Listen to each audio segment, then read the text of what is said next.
나아가 통일한국의 정의를 지향해야 한다. 북한에서는 출신 성분에 따라 교육이나 직업 선택의 기회에 차별이 존재한다. 그뿐만 아니라 노력에 대한 정당한 대가를 주지 않으며 공정한 법적 절차 없이 부당한 처벌을 받기도 한다. 남한에서는 경제적 양극화에 따른 분배 정의가 문제가 제기되고 있다.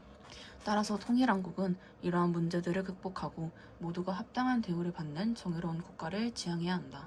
이처럼 통일한국은 평화, 자유, 인권, 정의 등과 같은 보편적 가치를 지향해야 한다.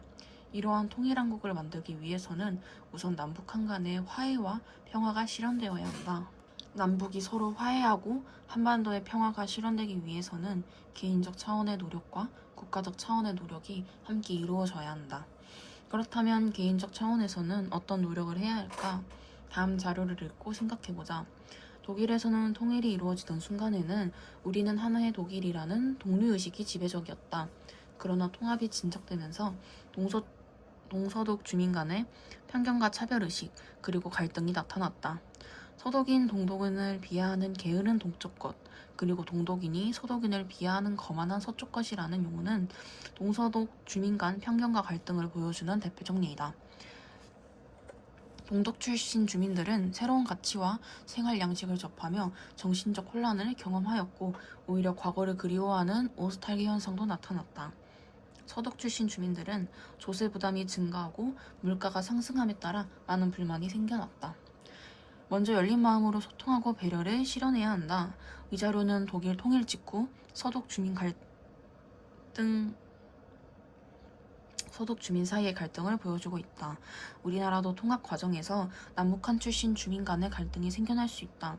우리는 독일의 사례를 교훈으로 삼아 열린 마음으로 적극적인 대화를 통해 서로를 이해해야 한다. 또한 북한을 올바로 인식해야 한다. 북한 정권은 우리의 안보를 위협하는 존재이지만 북한 주민은 통일한국에서 함께 살아가야 할 우리의 동포이다. 따라서 우리는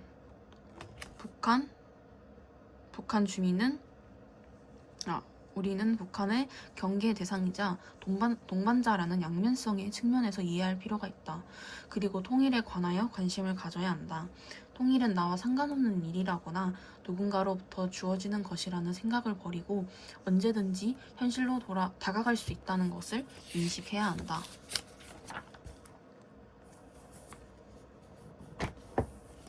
이와 같은 개인적 차원의 노력과 함께 국가적 차원의 노력도 필요하다. 이를 위해 내부적인 통일 기반 조성은 물론 국제적인 통일 기반을 구축해야 한다. 내부적인 통일 기반을 조성하기 위해서는 먼저 안보 기반의 구축과 신뢰 형성을 위한 노력을 병행해야 한다.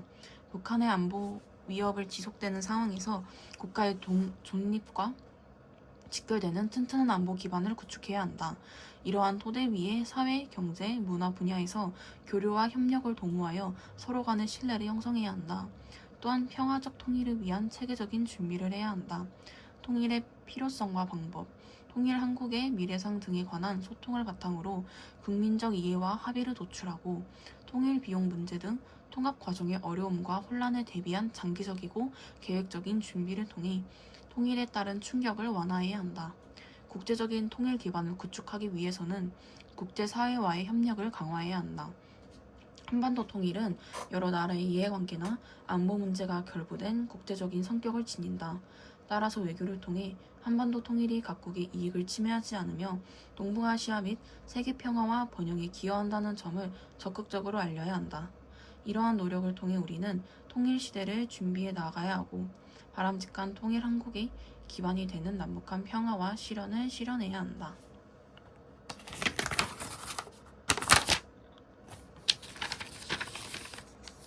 독일 통일의 교훈과 편익. 통일은 기적처럼 또는 폭풍우처럼 밀어닥쳤다. 우리는 전혀 준비되어 있지 않았고 질서 있는 통일 과정을 위해 우리 자신을 추스를 시간적 여유도 없었다. 베를린 장벽 붕괴 이후 처음 몇 달 동안은 매우 혼란스러웠다. 동독 주민들은 헌법과 법률에 따라 서독 주민들과 같은 사회적 권리, 연금, 건강, 장기 요양보험, 실업수당, 공적 부조 등을 보장받게 되었다. 그러나 동독 경제의 붕괴에 따라 발생하는 사회적 비용을 주로 서독에서 해결해야 한다는 부작용이 발생했다. 이 때문에 통일하는 데 상당한 비용이 들어갔다. 독일의 통일 과정은 대부분 일방적이었다. 서독이 거의 모든 통제권을 가지고 통일 과정을 조율하고 이끌었다. 따라서 동독이는 자신을 스스로 희생자라 여기며 서독인과 지도자들에게 분노를 느꼈다.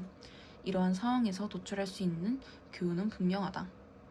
부족하고 잘못한 것이 아무리 많더라도 존중과 평등의 태도를 유지하고 거만하게 행동하거나 자신을 과잉보호하지 말아야 한다. 독일은 언제나 냉전의 최전선에 있었다.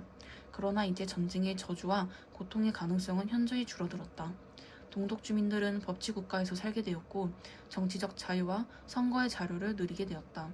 동독 지역은 서독 주민들과 크게 다르지 않은 생활 수준을 누릴 수 있는 매력적인 지역으로 탈바꿈하고 있다. 과거 서독은 서유럽의 변경지대였다. 그러나 지금은 10개 이상의 이웃 국가에 둘러싸인 유럽의 중심 지역이 되었고 사회적, 문화적, 과학적, 경제적으로 큰 이득을 보고 있다.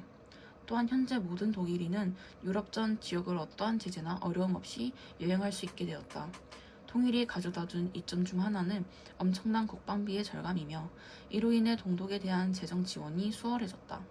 종족 독일의 통일 비용이 과도했다는 말을 듣는다. 그러나 결과를 생각하면 비용은 생각하지 말라. 독일 통일은 엄청난 성공이었고 큰 이득이었다. 라고 인정해야 할 것이다. 윗글은 독일 프리드리히 에버트 재단의 베르너 캄페터 박사의 글이다. 독일은 과거 동독과 서독으로 나뉘었던 분단국가였으나 1990년 10월 3일에 공식적으로 통일을 하였다. 갑작스럽게 통일을 맞이한 독일은 통일 이후 동서독 주민 간의 갈등과 천문학적인 통일 비용으로 어려움을 겪었다. 그러나 이를 슬기롭게 극복한 결과 전 범국의 오명을 벗고 유럽을 선도하는 국가로 발돋움하게 되었다. 우리는 독일 통일의 경험을 교훈 삼아 통일에 따른 충격을 완화하고 체계적으로 통일을 준비해 나가야 한다.